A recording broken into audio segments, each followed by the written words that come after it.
So, good afternoon, good morning. Yeah, good morning for me. It's probably good afternoon for most of the rest of you. Nice to see you all again.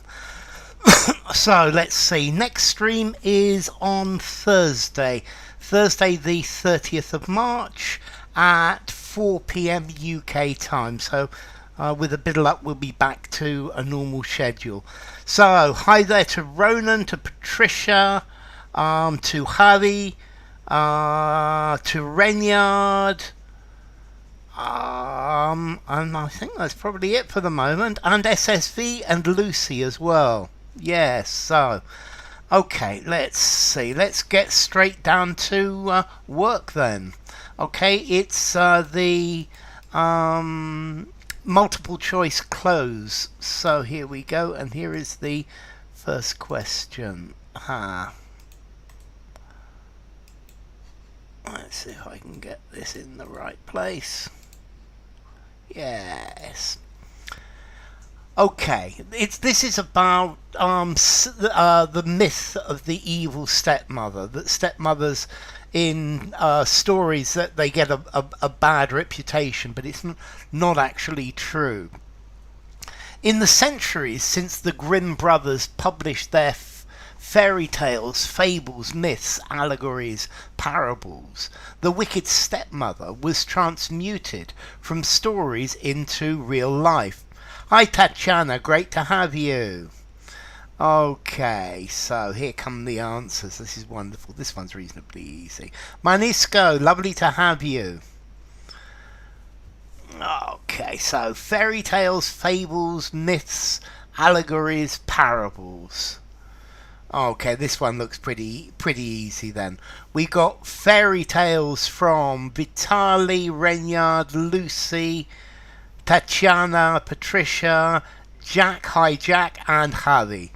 Let's see, fables. Fables are usually stories where animals talk and they've normally got a moral to them. Fairy tales from Manisco.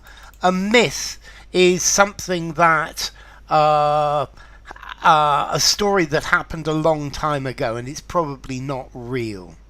An allegory is one thing that is similar to another. One story which shows something else, which demonstrates something else, particularly something else. And then a parable is a story with a that in order to help people to learn. Hi PKZ. Yeah, the Grimms didn't write fables. They wrote fairy tales. Absolutely. So let me put this here and fairy tales. Okay, you're absolutely right, Renyard. I used to tell you fables on Sundays. Yeah, I'm still a big fan of stories and stories and fables.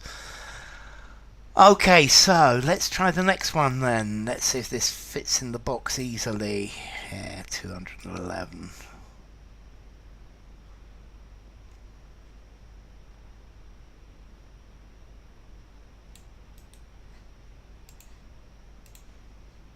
And here's the second part, which is the important part. Allegory of the Cave. I love it. Well done, Jack. Okay. Even as divorce, remarriage and the creation of stepfamilies became more common in the 20th century, various psychologists aided in the smudging, hazing, slurring, smearing, blurring of fact and fiction. Namaste Yogesh, great to have you. Okay, the answers are coming in and this one looks easy as well. So PKZ, you've just got to choose the word that fits best. Yeah, which of these words fits best in the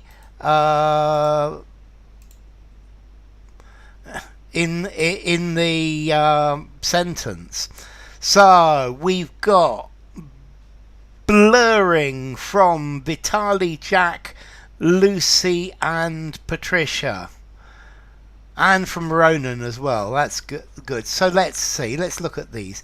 If you smudge something, to smudge is normally to make it dirty, yeah, or to to make the ink so that it's a bit it's not it's not terribly clear. Yeah, blurring as well. That's good, Renyard. But that's the question, PKZ. Poleaxe anyone who puts a like. Okay, so to smudge. Hazing. Well, you know haze as in the a mist or a fog. Yeah, but hazing is where you have a new member of an organisation and they give them all sorts of problems. Slurring is when you can't speak properly because you're drunk. So I drank a bottle of whiskey and you slur your words. Smearing is like smudging, but normally you smear something greasy. Whereas to blur, yeah, blur is when I take my glasses off and everything's a blur and I can't see properly, I can't see clearly. And if you blur the difference between two things, so blurring. A stigma, smear someone's reputation, good. In plants, yes. A stigma, stigmatize. It wouldn't work here, Yogesh. A stigma is something that people or society disapproves of, something that they think is people are very bad. Yeah. So hazing refers to initiation rites. Exactly. Particularly hazing, I'm thinking of joining American fraternities and having to drink 20 bottles of whiskey or something.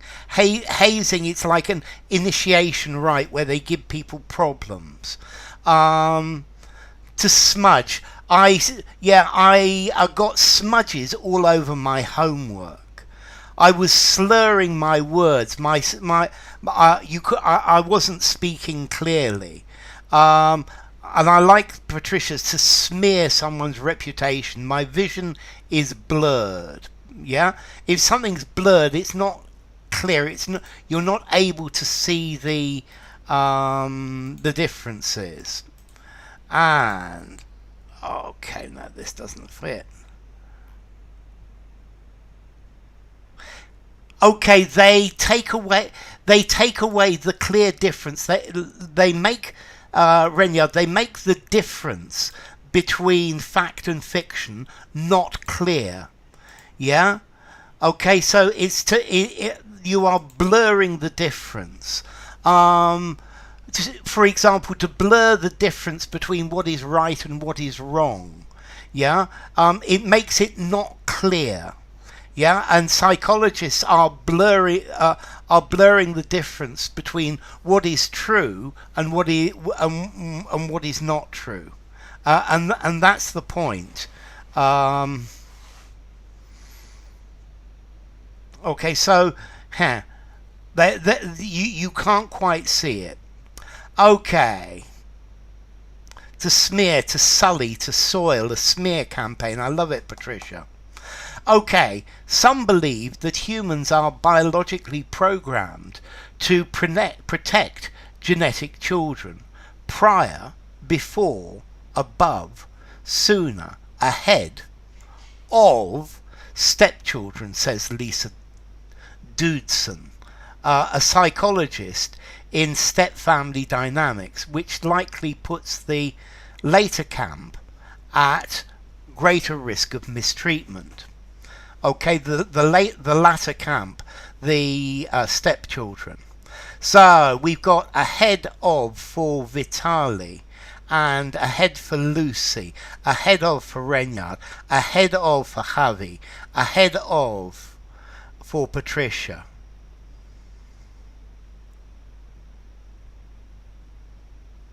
ambiguous.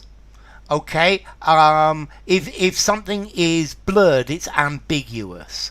Prior to, before nothing, above nothing, sooner than. Thank you, Lucy. Yeah. Yes, it's ahead of. That's the idea. Well done, Tatiana. Well done, Ronan. PKZ ahead. Lovely to have you, Funda. That's the idea, PKZ. Ahead of. Yes, Jack, but before of, no. Before stepchildren without the of, Jack. It's this for which is the problem. Yeah?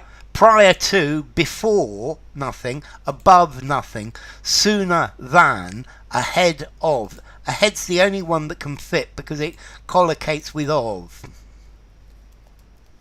Ahead of. Okay. And let's try the next one. I quite like this phrase. Yeah, that's the point, Jack. Yeah. Prior to, absolutely, Funda.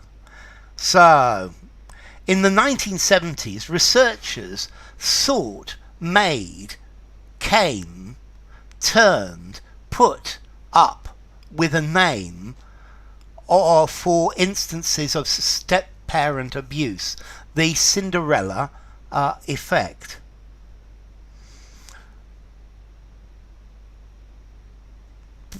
A priori, it's a priori. You need a priori, PKZ. Okay, this next one I quite like. So in the 1970s, researchers thought up with, made up with, came up with, turned up with, put up with a name for instances of step-parent abuse, the Cinderella effect. Yes, okay, so let's see. We got came for Vitali, for Jack, for Tatiana, for Hubby, for Reynard, for PKZ, for Lucy, for Funda, for Patricia, for Ronan. No. So notice Tatiana. Made up, no with. Made up a name. They thought up a name. Yeah, they thought up, to make up, but not with. They thought up a name. They made up a name. To turn up with is to arrive somewhere with something. To put up with, to stand, yeah? A posteriori. So, and Mukul and Funda go for came. So it's got to be came because it's up with. Came up with. To invent, to produce. It's came. It was came. Yeah, definitely Funda. Came up with. And that's the idea. So they came up with. Yeah, it's that with that makes all the difference here. Okay, yeah, a priori or per story. Okay, Cinderella was at the disposal of her stepmother and sisters. Absolutely.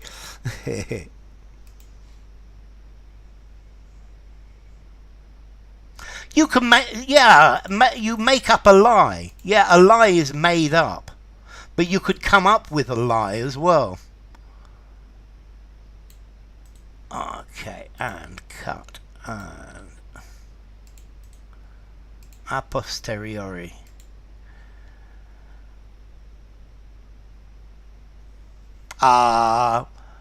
Okay, yeah, the vegetable market is a microcosm of society, Sid. Great to have you. Yeah, something that's made up is invented. Make up is invent. Yeah, he made up a story. He made up an excuse. Okay, here. Studies have since uncovered that step-parents do harm at higher rates per capita than genetic parents. But it's important to note that virtually all illustrations, samples, instances, circumstances of violence involve stepfathers, not stepmothers. So Patricia says, then the prince was at her disposal, and then she at his, then finally at each other's.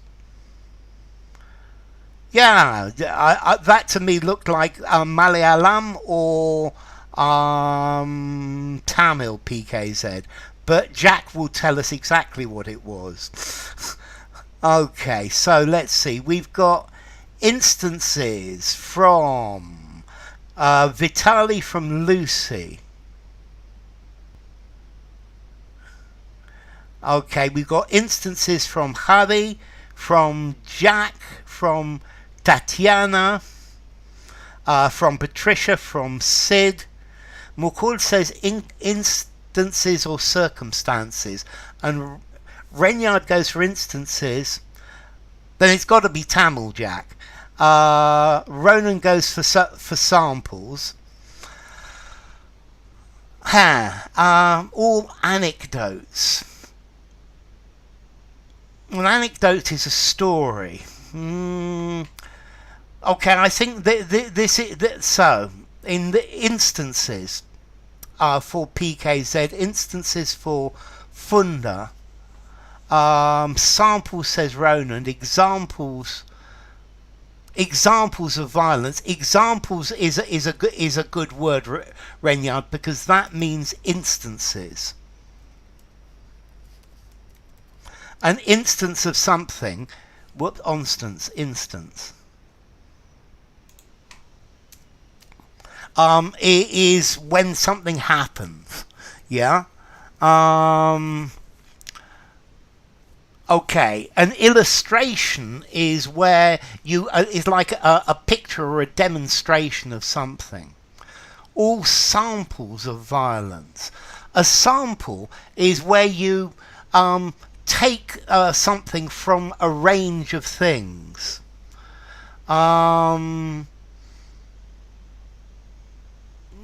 Anecdotes are stories. These are an anecdote may or may not be true, Patricia. Whereas this is an instance, it's an example. A sample. You take a sample, so you have 20. You have a lot of possible things, and you take part of it. Yeah. All samples. Okay. Okay. So a sample is where you take something to look at it. Yeah. All samples of violence. If it's a sample of violence, you're taking the samples from violent episodes. Yeah. Whereas this is saying all occurrences of, like a blood sample. Yeah, but okay, all samples of violence. You're saying that the samples are of violence. All samples involve stepfathers. I also think that, as Renyard says, a sample is more tangible. This is a sample of what I mean, an example. But an instance talks more like an event, yeah, a happening, an occurrence. Okay, there was a circumstance. The circumstances are the things that were happening at that time. The circumstances, more talk about the context, the background. So the circumstances are around it. As in a blood sample. All instances, because instance says all the times when violence occurred. Because if all samples, if you're taking samples, maybe violence did occur, maybe it didn't occur. Yeah. If you're sampling the relationships, you need to see what happens. Yeah. Whereas the instances are when it occurs. So instances of. Yes, thank you, Jack. In samples gives the idea we've got control of what's going on, and for humans, control is a very important factor. Sample a miniature of the big picture. Okay. Other studies have, perhaps intentionally, also helped to endure, safeguard, perpetuate, tolerate, abide the myths. Okay, here.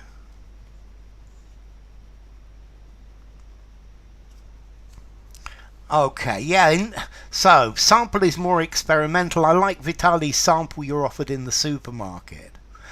Okay, here. Other studies have, perhaps unintentionally, also helped to endure, safeguard, perpetuate, tolerate, abide the myths. Okay, so we're starting to get answers.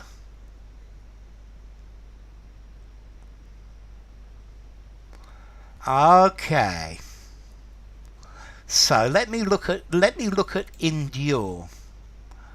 So something endures. You can't make something endure. Yeah, something endures. So either it lasts or it doesn't last. It endures. So the myth helped the myth to endure.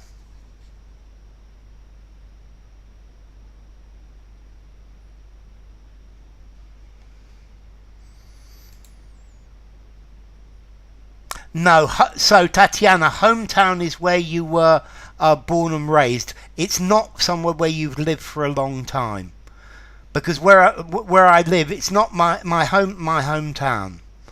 So, okay,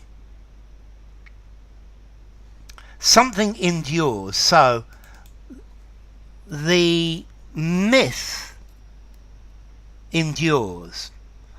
The myth abides. Yeah, both of these words intransitive. Yeah, the myth endures with the help of other studies. Love endures. So these two things endure. To safeguard is to make something safe. To tolerate, to put up with, to stand. Okay, so we've got perpetuate from Vitali, from Lucy, from Jack, from Patricia and Ronan. We've got endure from Renyard. We've got perpetuate from Ronan and Harry. Mukul goes for abide. Love endures, says Patricia, and Funda says endure. So you can't help something to endure. Yeah, something endures. Yeah, the myth endures with the help of ... The myth abides with the help of, whereas helps to perpetuate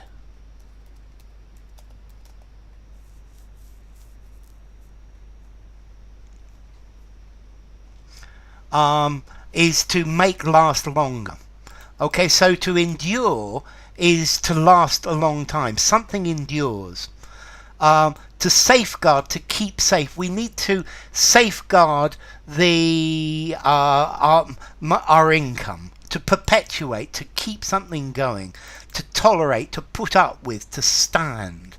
To abide, to continue, to endure. Okay, and let's try the next one. The myth is intensified. Absolutely, Sid. Exactly 200. Okay, research from the 1980s. Endures, abides have a passive meaning here, whereas to perpetuate carries an active meaning. It's the right call. Absolutely, Vitali. Love will abide, take things in your stride. Okay. Perpetuate. No, Mukul. To perpetuate, you could perpetuate the memory of something, but to perpetuate means that it continues to exist always. Okay, so something to perpetuate means to make something last forever.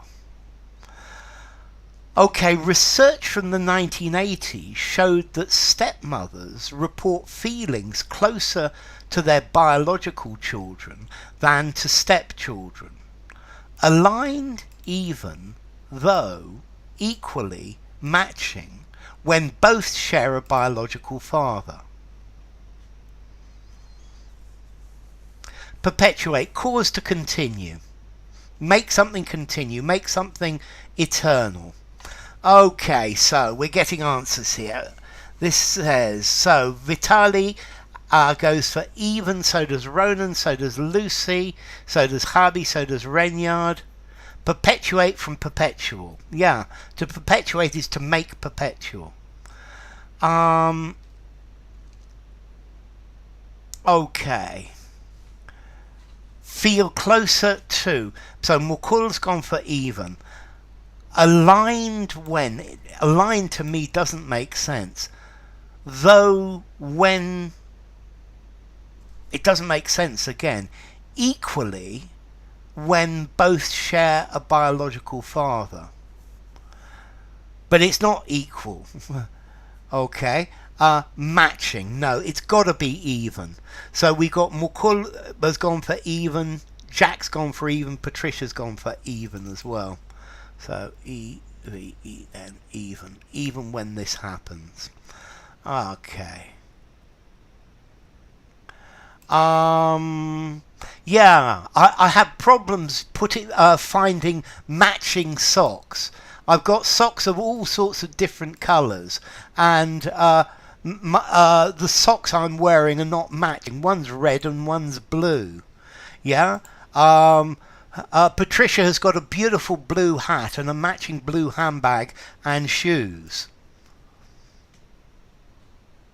So matching as an adjective. Yeah, it matches, it fits, it looks the same. It's part of the same set. And those who have had children of their own also report feeling less satisfied with their character, office, role, post, act as a stepmother. None of this means stepmothers are cruel, however. Yes, two groups of people have the same vision. So, I don't know, the UK and Europe never seem to be aligned. Okay, this one looks quite easy. We've got a role for Lucy, for Vitali, for Jack, for Renyard, for Sid, and for Habi. Their office. An office is a job. Jason Wang goes for role as well. Welcome, Jason. An office is an official job. Role for Patricia. Their character. A character is like a person in a play or in a book. Ronan goes for role as well. And Prudence. Welcome, Prudence. Goes for role. In their post. A post is a job. An act. An act means they're pretending. Character is innate, office is vocational, post is like vocational, act is temporary. Perpetuate, perpetuum mobile, could be a useful mnemonic. Role for Funda and role for Mukul as well, and role for Tatiana. They're not diametrically divergent, that's very good. but the role. Yeah, your role is your position, is what you're supposed to do. So in this class, my role is the teacher. Okay, and let's try the next one. Oh, they're not poles apart. They're not diametrically opposite, diametrically divergent. Yet,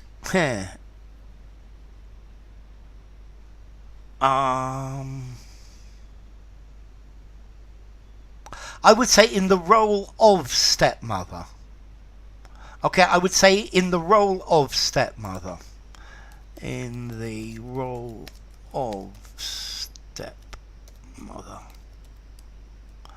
Okay, so yet subjective, eclectic, Epicurean, empirical evidence wasn't necessary for stereotypes about awful, neglectful stepmothers to live on.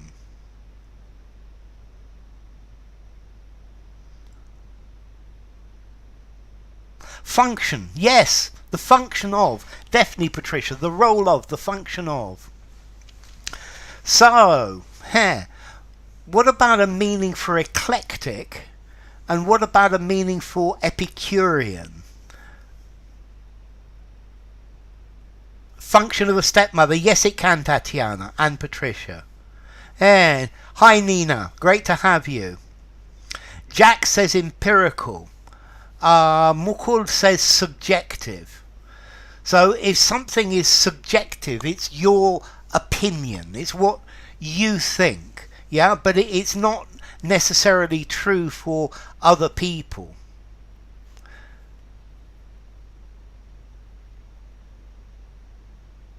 Jason goes for empirical. That's good, Jason. So let's see, we've got empirical for Vitali, for Lucy, for Hubby, for Ronan, for Patricia, for Renyard, for Jack.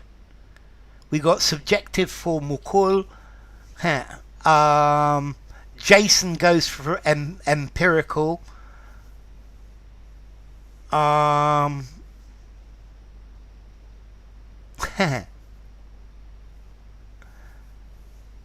Subjective is arbitrary. Let's see. Subjective as arbitrary is much better.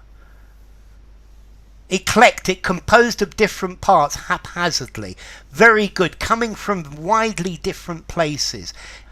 He has very eclectic tastes in food.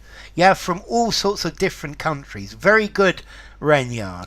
Epicurean means a bon vivant, somebody who likes to eat. So I'm a bit of an Epicurean. That's why I've got such a stomach. Hi, Cudthick. Lovely to have you. Tatiana goes for empirical. Prudence for empirical.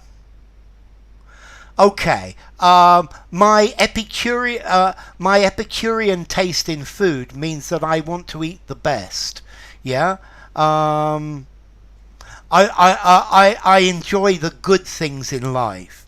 I have a very eclectic collection of shoes. They're all very different. He has a very eclectic taste in music. Comes from all sorts of different places. Epicurean, enjoying the good things in life. Renyard says Epicurean, skewed for accepting the simple joys of life. Eclectic, from different places. Eclectic tastes in art. Yeah. So maybe you could say my taste in music is eclectic. Yeah, from different places. So subjective is just from your own point of view. It's not independent. Eclectic, from various different places. Epicurean, enjoying the good things in life. And empirical, using evidence, based on evidence. Yeah, absolutely. Gourmet. Yeah, gourmet Epicurean, definitely. Eclectic, a mishmash of different things. Absolutely. So the answer here is empirical. Empirical is based on evidence. Yeah, subjective is just what I see from my point of view, but not independently true. Eclectic, a mishmash. Yes, miscellanies. I like that. That's a good synonym, Renyard. And Epicurean is to do with enjoying the good things in life. Enjoying good food, good wine particularly. Subjective is not universally accepted as true. Yeah, it's your point of view, what you think. Empirical, practical, observable. I love it. Well done, Vitali. Okay, so that's going to be the point I'm going to stop today. So, next stream. Decorating the salon in an eclectic way, yeah, with strange things from different places. Next stream on Thursday. Okay, Epicurean, it's related to hedonistic, yeah, but it's hedonistic for the good things. Okay, so next stream on Thursday, 30th of March at 4 p.m. UK time. As opposed to Spartan, Epicureal as opposed to Spartan. Thank you for coming, Vitali. Empirical from the data from your senses. Absolutely, Jack. Thank you for coming, Manisco. Thank you, Mukul, as well. Thank you, Jack. So, thank you all for coming. Thank you, Ronan. Thank you, Jack. Thank you, Mukul. Thank you, Manisco. Thank you, Vitali. Thank you, Patricia and Nina. Yes, that would work. That would work, Lucy. Thank you for coming as well. Thank you, Sid. Thank you, Renyard. Thank you, Lucy. Thank you, Vitali Renyard. Thank you, Prudence. Thank you, Tatiana. Thank you, Karthik. Thank you, Renyard and Jason. Thank you, and Habi. Thank you very much as well. And thank you, Funda. And thank you to anyone else who I've missed who is out there. So, thank you, Sid. Lovely to have you. I'll see you all on Thursday with a bit of luck. Nice to have you, Nina. Good to have you. Take care and bye for now.